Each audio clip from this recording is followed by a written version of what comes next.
The stories featured in Greeking Out are original adaptations of classic Greek myths. This episode contains monsters, drinking, people getting eaten, and someone getting blinded. If that's not for you, maybe skip this one. Greeking Out, the greatest stories in history were told in Greek mythology. Greeking Out, gods and heroes, amazing feats. Listen and you'll see it's Greeking Out. Monsters. They're everywhere. Turn on the TV, open up a comic book, click on a video on your tablet, and bam, before you can say boo, there's some scary clown or freaky zombie jumping out at you. Sometimes that's fun. Other times, not so much. But it just wouldn't be nearly as exciting if it wasn't for the monster. I mean, imagine if that zombie vampire thing in that one movie was actually just a little kitten. It wouldn't be the same thing. The wasp Dinocampus coccinelle can lay their eggs in a living ladybug, basically making the ladybug into a zombie that will incubate and protect the growing wasp larva. Okay, that's gross. But before there was King Kong or Frankenstein, there were the monsters of Greek mythology. And each one of them has a story too good not to share around this time of year. Yes, these monsters can be pretty scary, especially if you have to fight them. But you got to admit, sometimes they're kind of cool too. Let's start with the Sphinx. The Sphinx was a giant monster with the body of a lion, the head of a woman, wings of an eagle, and depending upon who you ask, a snake for a tail. Sphinxes were originally Egyptian monsters. There's a famous statue of a reclining sphinx who's missing a nose right next to the Great Pyramids of Giza. Greek and Egyptian cultures had tight links and influenced each other all the time. When Greeks learned about the Egyptian Sphinx, it started appearing in all sorts of Greek myths. The Sphinx was sent by the gods to plague the Greek town of Thebes as a curse for some crime. Cities in ancient Greece were always being cursed for one thing or another, and her favorite activity seemed to be tormenting travelers who were coming and going from the town. She would pounce upon her unsuspecting victims and force them to solve this riddle she was obsessed with before she would let them pass. Or not. Her riddle was famous. Which creature has only one voice, but 4 feet in the morning, 2 feet in the afternoon, and 3 feet at night? I certainly have no idea, but it sort of sounds like a creature from Greek mythology, doesn't it? And neither did most of the people who were unlucky enough to encounter her. Anyone who didn't answer her riddle correctly was devoured by the Sphinx. Despite dating back to 470 BC, the riddle of the Sphinx is not the oldest recorded riddle. The oldest riddle is actually from the Rhind mathematical papyrus and can be dated back to 1650 BC. Despite popular opinion, the oldest riddle is also not, why did the chicken cross the road? Creon, the king of Thebes, was so upset by the Sphinx that he offered the actual throne of his kingdom to anyone who could outwit her. And when I say throne, I don't mean a fancy chair. I'm talking about the whole kingdom. Beat the Sphinx, you get to be king. That was the deal. Enter the hero. There was a brave fellow named Oedipus who was just walking to Thebes from Delphi and had gotten into a little traffic accident on the way. Oedipus heard about the king's offer and decided to give it a shot. So he sought out the Sphinx to challenge her. It wasn't long before he found her, of course. And she leapt upon him, pinning him to the ground and snarling her riddle in his face. Which creature has only one voice, but has 4 feet in the morning, 2 feet in the afternoon, and 3 feet at night? Now, Oedipus was a pretty clever guy, and he thought carefully about the riddle and about what the question really meant. After a while, he had the answer. A person, he said. People crawl on all fours as babies, walk on 2 legs as adults, and need a walking cane when they're old. The Sphinx roared her displeasure. No one had ever solved the riddle before. The average human walking speed is about 3.1 miles per hour. The average person takes around 7,500 steps per day and walks about 110,000 miles during their lifespan, if they live to be 80 years old. But instead of letting him go as she had promised, the Sphinx asked Oedipus a second riddle. That is cheating. Yeah, it kind of is, but I guess when you have the claws of a lion and a snake for a tail, you get to make the rules up as you go. Fair point. The Sphinx snarled, "There are two sisters. One gives birth to the other, who in turn gives birth to the first. Who are they?" Now, I have no idea how he figured this out or how long it really took, but I always imagined the Sphinx letting Oedipus get up so he could walk around and pace and scratch his chin and stuff and go, Eventually, Oedipus offered an answer. Night and day, which totally makes sense. Night becomes day and day becomes night and so on and so on. The Sphinx was so angered that she had been bested twice that she flew into a rage and destroyed herself. Some legends say that she threw herself off a cliff. Others say she devoured herself, but either way, the riddle of the Sphinx had been solved. Now, where did that king get to? There is still the mystery of what happened to the nose on the Great Sphinx statue in Egypt. There is a legend saying that a cannonball fired by Napoleon's soldiers hit the nose and caused it to break off. But historians have found sketches of a noseless sphinx published well before the era of Napoleon. An Egyptian Arab historian wrote in the 15th century that the nose was actually destroyed by a Sufi Muslim named Muhammad Saim al-Dar because he was outraged that Egyptian peasants made offerings to the Great Sphinx in the hope of controlling the flood cycle and the harvest. But we don't really know if this story is true, and the missing nose is still a mystery. Next, we'd like to introduce you to the Cyclopses. Cyclopses. Ops means eye, and cycle is circular. By themselves, a single creature would be a cyclops, but two or more are called cyclopes. Okay, thanks. Cyclopes. But first, a word from our sponsor. But I was right in the middle of the... all right. The Cyclopes were really big giants whose most noticeable feature was the fact that they only had one eye. The legends say that the Cyclopes were born from Gaia, the Earth, their mother, and Uranus, their father, who ruled the skies. They were so strong and ferocious that they were immediately locked away by Uranus, who was the current ruler of the universe. Eventually, Uranus was overthrown by Cronus, who became the new ruler of the Greek gods, but even still, the Cyclopes were kept locked away in the pits of Tartarus. In Greek mythology, Cronus was the leader and youngest of the first generation of Titans. They were the descendants of Uranus, the sky, and Gaia, the earth. It wasn't until the gods of Olympus took power that the Cyclopes were freed. The mighty Zeus himself let them go in exchange for having them make thunderbolts for him to hurl at his enemies. The most famous Cyclops story refers to a Cyclops named Polyphemus, who Poseidon loved and treated like a son. This story is probably from a book called The Odyssey. It's actually a really long poem written by a famous Greek storyteller called Homer, and it's all about this really smart guy named Odysseus and his ridiculously long journey home from the Trojan War. The ancient Greeks claimed that the Trojan War was a historical event of the 13th or 12th century BC, but many scholars believe that to be mostly a myth. There is, however, a real ancient city of Troy, located on the northwest coast of Turkey, which has been identified by experts as the same Troy discussed in the legend. So after a nasty storm blew them off course, clever Odysseus and his shipmates wound up sailing by a small wooded island where they decided to stop and scrounge up some food, water, and provisions for the journey ahead. They were literally starving.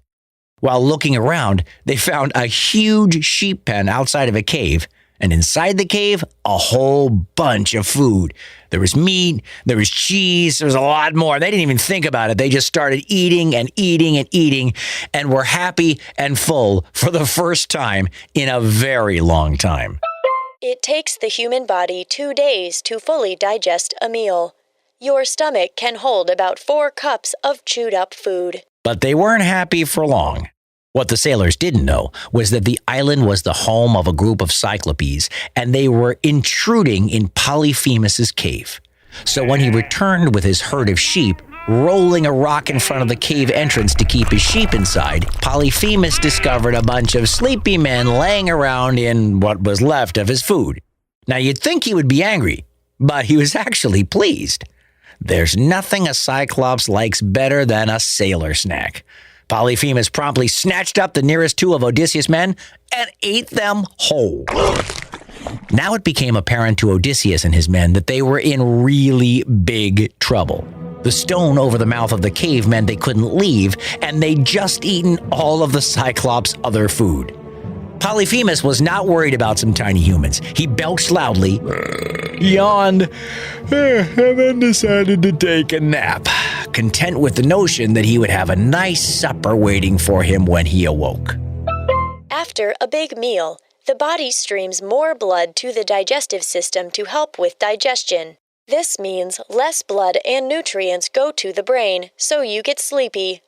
Eating more frequent, smaller meals can help preserve energy so you don't feel drowsy after eating. Odysseus needed to do something. It was obvious that the Cyclops was going to devour his whole crew one by one if he didn't take action, so he came up with a plan. When Polyphemus awoke, Odysseus offered him some wine.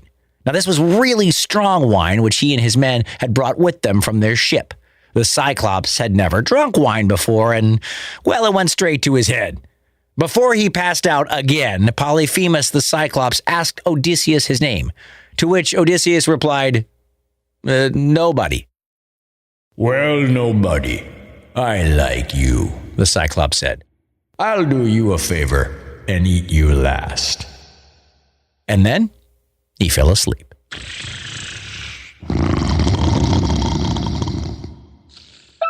Any grown-up can tell you that alcohol makes you sleepy, but wine can actually make you sleepier.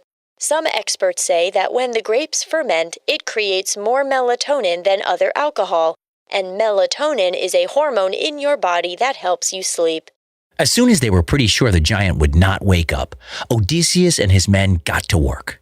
They carved a sharp point on the end of a giant pole, heated it in the fire, and then thrust it into Polyphemus's eye, blinding the Cyclops.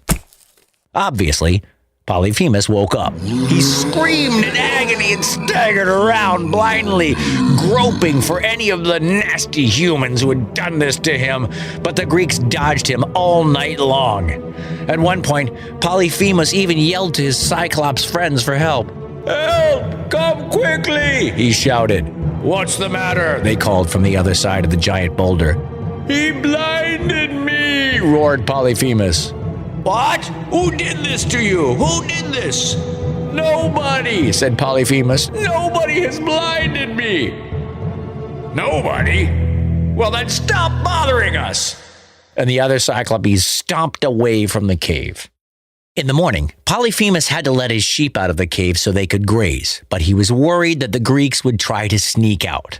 So he planted himself in the entrance, and even though he couldn't see, he touched the back of every sheep to make sure he was only letting out sheep and not Greek sailors.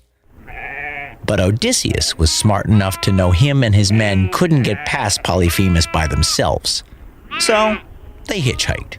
They went underneath the sheep, clinging to their wool, hanging below the bellies, and one by one, they escaped the cave. According to the American Sheep Association, wool has some unique properties that make it one of nature's most amazing fibers. It's also an incredibly flexible and durable fiber and is said to be comparatively stronger than steel. When Polyphemus realized the Greeks had escaped, he stumbled down to the beach where Odysseus and his men were rowing hard for their ship. He began hurling giant rocks randomly into the water, hoping he would get lucky and maybe hit the boat he heard rowing away. Odysseus was very proud of his cleverness, and he couldn't stand the idea that no one would know he had outsmarted Polyphemus. He had to say something. "Just so you know, my name is really Odysseus," the Greek called across the water, "but you have nobody to thank for your troubles. Nobody but yourself, that is." Ba-dum-bum. Eh? See what he did there? With a mighty curse, Polyphemus threw a boulder which almost swamped the ship, but the rowers sped up and they were in the clear.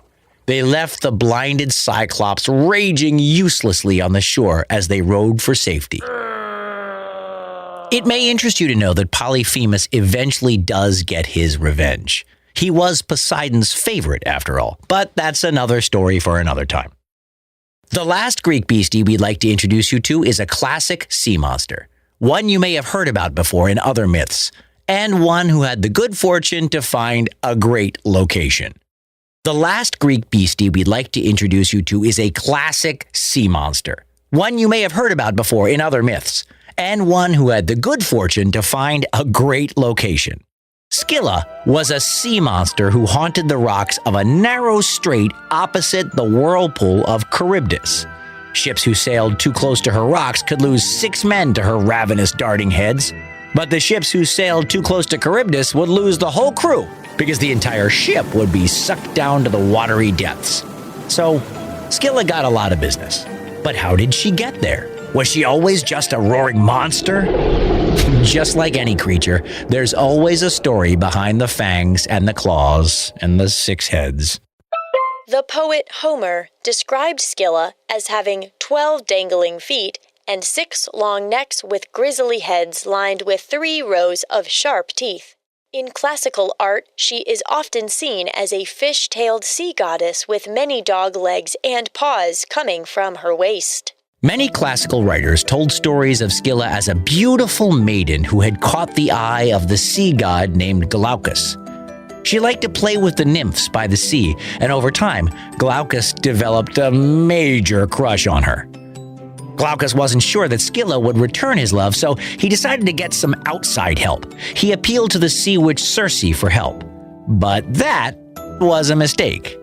You see, Circe had a thing for Glaucus, and she was really jealous of Scylla's beauty and charm. So she told Glaucus that she would help, but helping was not what Circe really had in mind. She made a potion of magic herbs that Glaucus was supposed to pour into the water where Scylla swam. But instead of making Scylla fall in love with Glaucus, these magic herbs would change her into a horrible beast. Glaucus did as he was instructed. He sprinkled the herbs in the well where Scylla liked to take a dip now and then and waited for her to jump in. But Scylla didn't fully commit. Maybe the water was really cold that day, or maybe she had just gotten her hair the way she liked it, but whatever the reason, Scylla only waded into the water part of the way, just up to her waist.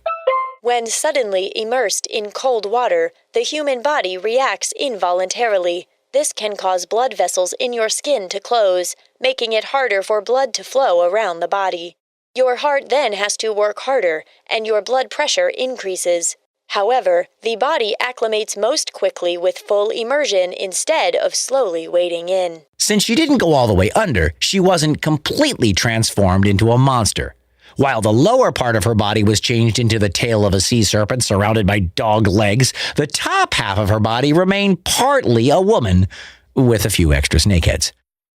Instead of falling in love with Glaucus, Scylla felt betrayed and was filled with rage toward all mankind. And from then on, she waited by the rocks across from the whirlpool for her chance to take her revenge on unsuspecting sailors.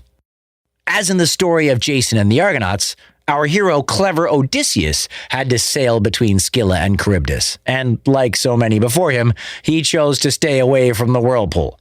He had been warned about Scylla from Circe herself, but decided not to say anything to his crew because, well, he was worried that they would be too paralyzed with fear to sail correctly.